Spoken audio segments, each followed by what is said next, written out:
house, you'll need a piece of paper, a pencil, probably a ruler, and then we have some drawing guides that you can use for inspiration. This is one way you can draw a haunted house. We have another version, a few more details that you can look at, and then some full pictures of different haunted houses.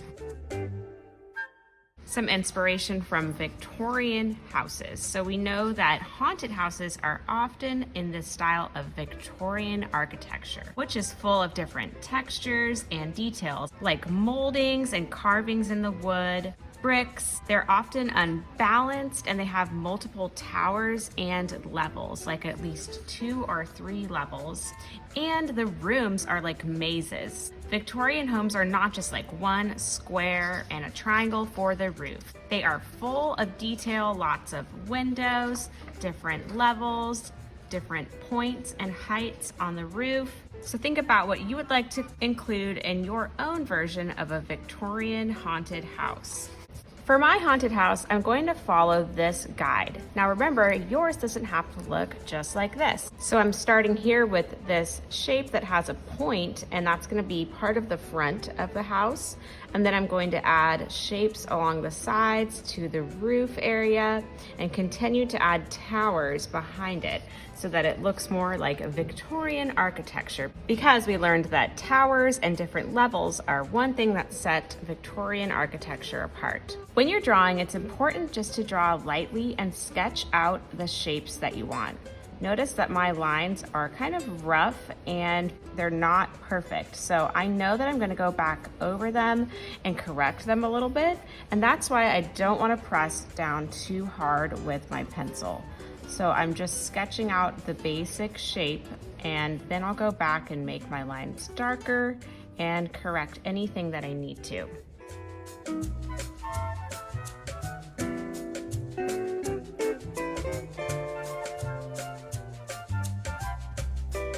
When you're drawing your house, make sure that your drawing is at least as big as your hand. So if I put my hand over my house, the drawing of my house is a little bit bigger. Your house shouldn't be teeny tiny. It would be too hard to include all the details of Victorian architecture. One thing that you need to add is a horizon line, which means the line where the land and the sky are separating. So I'm going to place my house on a hill. Your horizon line should always be at least a little bit above the bottom part of the house. So this is definitely above the bottom part of the house. Back here, it's just a little bit above. You wouldn't want to put your horizon line down here because then you would have a floating haunted house. And now that I've drawn the horizon line, I could decide to just make it come out to the edge of the paper. Or another fun idea is drawing a cliff so that it looks like your house is sitting on the edge of the land. So instead of ending my line here at the edge of the paper, I can make a curvy line that looks like the edge of a cliff here. Now there's no right or wrong way to draw the curves. You just want to have some smaller curves and some longer curves. But that's not it. We want to show the side of the land as well. So here it says, add vertical lines to the zigzag cliff lines. So that means that on the edges here, on the points, you're going to draw vertical lines that come down to the next cliff line. So I'm gonna stop right there where the line meets the land and stop. Then you can add some texture in there to show that it's rock or dirt, and I'm just using some little dashed vertical lines here to show texture. Another thing to think about is a pathway leading up to your house. Now, if our house is up on a hill a little bit, look at the size of the door that you drew. The door is pretty small. Your pathway shouldn't be really large when you get up to the house. So we want to show a little bit of perspective here. So if I'm drawing a curvy line for my path, it should be very small when I get near the house. It shouldn't come out this wide. That just wouldn't look realistic. So we want to make it small, and then it's gradually getting wider towards the edge of our paper. That's going to show a little bit of perspective and make it look like our house is sitting back a bit from the front of the picture. Now that I've drawn my basic house shape, I can go through and erase some pencil lines that I don't need.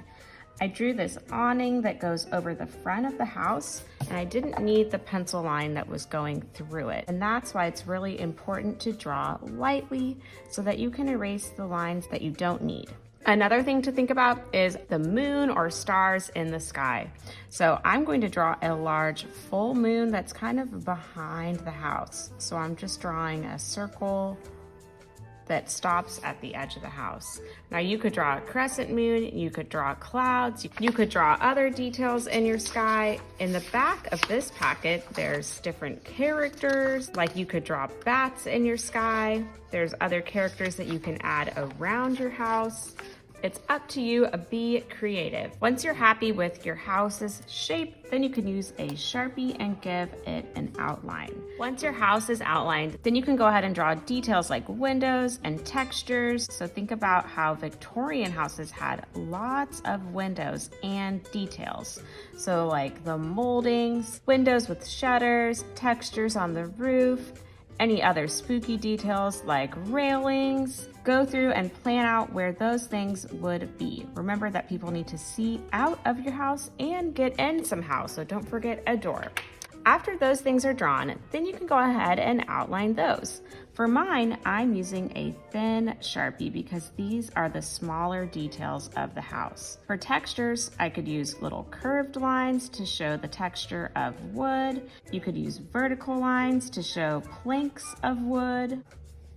A window with shutters could be like a rectangle, and then the panes in the middle, which are the lines that crisscross, and then shutters that come out. Remember, haunted houses are old, so these things do not always have to be perfect. They could be a little broken or rusty. So when you're drawing, it doesn't have to be exactly symmetrical. Like one side of my shutter is a little bit lopsided, and that is okay. Just adds a little bit more character.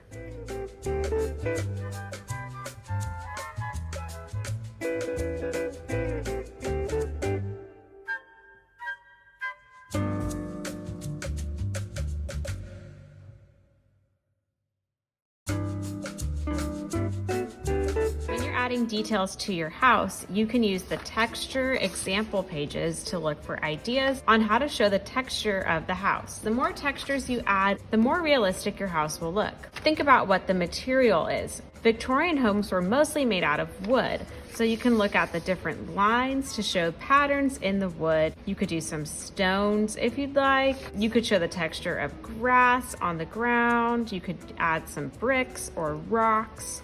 It's up to you, but make sure that you're also adding visual texture by drawing lines and shapes to show what the materials are.